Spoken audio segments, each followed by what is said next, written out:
For nearly 4 decades, one character has stood in Mario's way more than anyone else. The self-proclaimed King of the Koopas, a fire-breathing turtle dragon who has kidnapped Princess Peach countless times and somehow always comes back for another round. But Bowser didn't always look like this. His first appearance was a tiny pixelated sprite with a completely different personality. And over the years, he transformed from a simple video game villain into one of Nintendo's most beloved characters. Today, we're looking at the complete evolution of Bowser, from 1985 all the way to the modern era.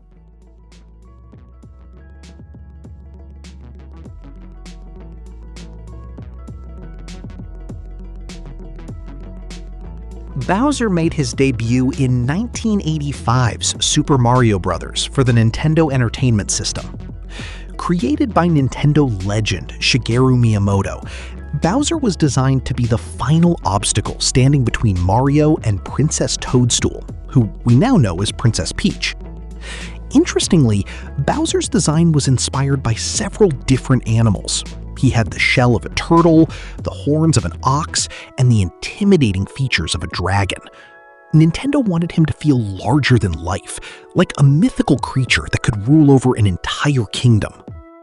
In the original game, Bowser was pretty simple. He threw hammers, breathed fire, and guarded the final castle. Many of the earlier bosses were actually fake Bowsers, disguised as other enemies, and only the final encounter revealed the real King of the Koopas.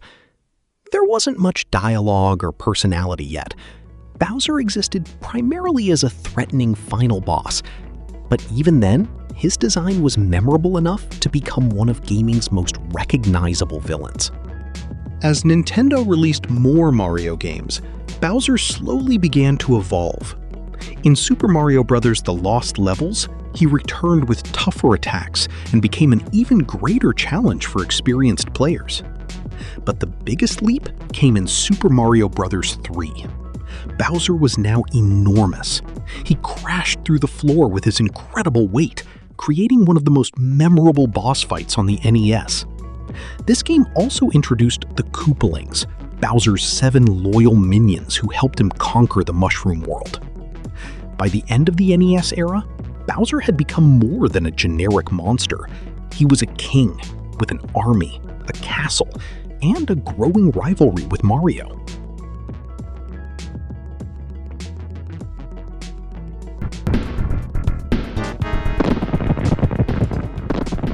Then came the Super Nintendo and Super Mario World. This game gave Bowser a major visual upgrade. His sprite was larger, more detailed, and much closer to the design we recognize today. He had bright orange hair, huge horns, sharp claws, and a massive spiked shell. Most importantly, Bowser gained a signature vehicle, the Koopa Clown Car. Floating around in this goofy flying machine, he dropped giant Mecha Koopas and attacked Mario from above. This was one of the first times Nintendo balanced Bowser's intimidation with comedy. He was still dangerous, but he was also entertaining. That combination would become a huge part of his identity. Around this time, Bowser also appeared in cartoons, comics, and merchandise, helping cement him as one of Nintendo's biggest characters.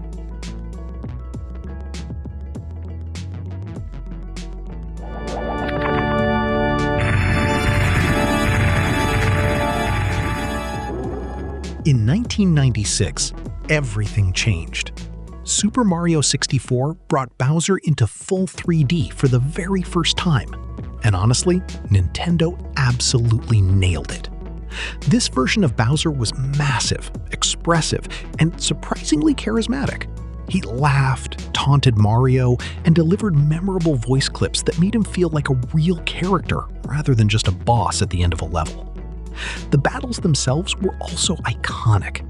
Instead of simply jumping on his head, Mario grabbed Bowser by the tail and spun him around before launching him into giant bombs.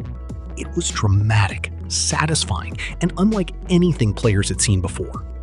Super Mario 64 established the modern Bowser personality. arrogant, powerful, theatrical, and occasionally hilarious. The next major step was Super Mario Sunshine in 2002.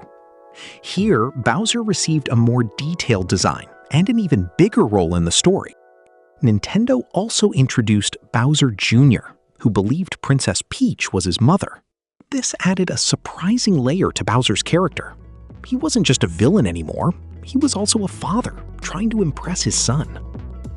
The final battle featured a giant Bowser relaxing in a hot tub while fighting Mario, which perfectly captured the series' weird sense of humor.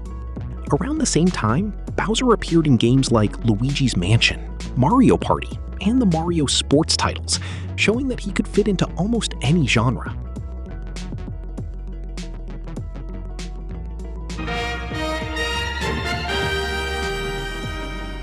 Then came the Wii, and many fans consider this one of Bowser's greatest eras. In Super Mario Galaxy, Bowser became a true galactic conqueror. He stole entire planets, built massive space fortresses, and delivered surprisingly epic dialogue. The orchestral soundtrack made him feel larger than ever before.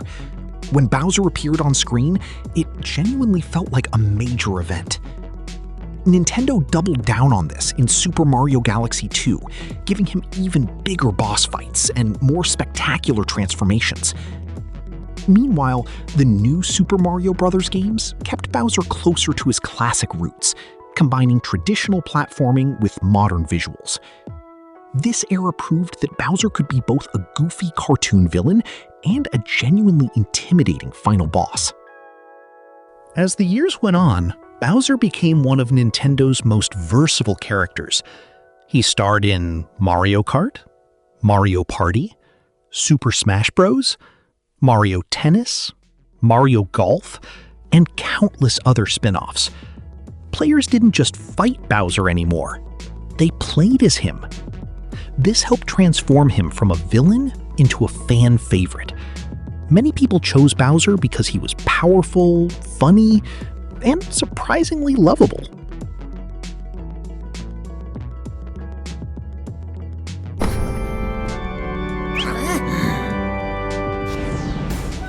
The Nintendo Switch gave us some of Bowser's best appearances yet. In Super Mario Odyssey, Bowser tried to force Princess Peach into a wedding and traveled across the world gathering decorations for the ceremony. His white tuxedo instantly became iconic, and the game showed just how expressive he had become.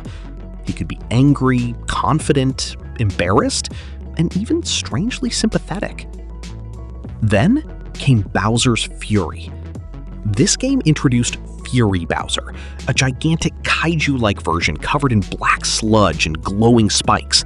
He towered over the landscape and attacked with devastating fire blasts while players explored an open-world environment. Many fans considered Fury Bowser one of the most impressive boss designs Nintendo had ever created. And of course, Bowser also stole the spotlight in the Super Mario Bros. Movie, where his singing, humor, and obsession with Peach introduced the character to an entirely new generation. Looking back, Bowser's evolution is pretty incredible. He started as a simple pixelated boss in 1985. Then he became the ruler of the Koopa Kingdom, a larger-than-life 3D villain, a surprisingly caring father, a galactic conqueror, a playable fan favorite, and one of the most recognizable characters in gaming history. Very few villains have remained popular for this long, but Bowser has endured because Nintendo continually finds new ways to reinvent him while keeping his core personality intact. He's intimidating without being terrifying, funny without becoming a joke, and powerful enough that every Mario adventure feels bigger when he's involved. From his tiny NES sprite to the gigantic Fury Bowser we see today, the King of the Koopas has come a long way. And honestly, it's hard to imagine the Mario series without him. So here's the question. Which version of Bowser is your favorite? The classic NES Bowser, the Super Mario 64 version, the Galaxy era, or the monstrous Fury Bowser? Let me know in the comments below. If you enjoyed this video, leave a like, subscribe, and check out the next episode in the series, where we'll explore the evolution of another iconic Nintendo character. Thanks for watching, and I'll see you in the next one.